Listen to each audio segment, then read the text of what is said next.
The Prime Ministers of Sweden and Finland said at a press conference Wednesday they're strongly considering joining NATO in response to Russia's invasion of Ukraine, a move that would ensure alliance members would come to their defense should Russia invade, but that Moscow has warned would lead to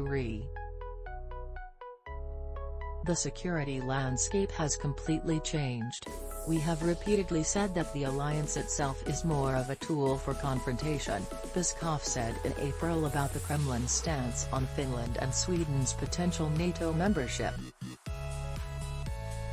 This is not an alliance that provides peace and stability, and further expansion of the alliance, of course, will not lead to more stability on the European continent.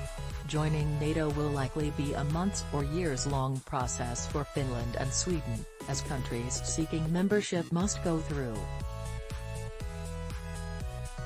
In the U.S., a two-thirds majority of senators would have to vote in favor of the countries joining.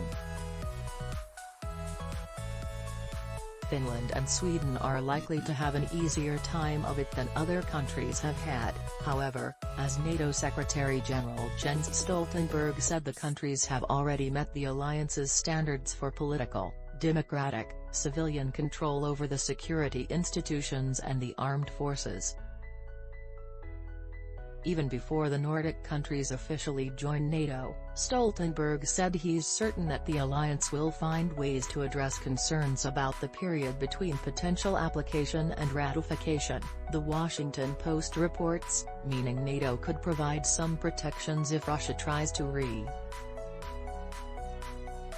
Even before they join NATO, Finland and Sweden will still have military alliances by virtue of being members of the European Union, as all EU members have an obligation under the bloc's treaty to help other members if they're attacked militarily.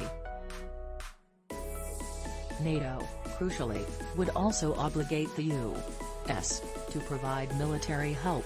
Marin and Anderson sent a letter to the President of the European Council in March reminding the EU of that commitment, if necessary.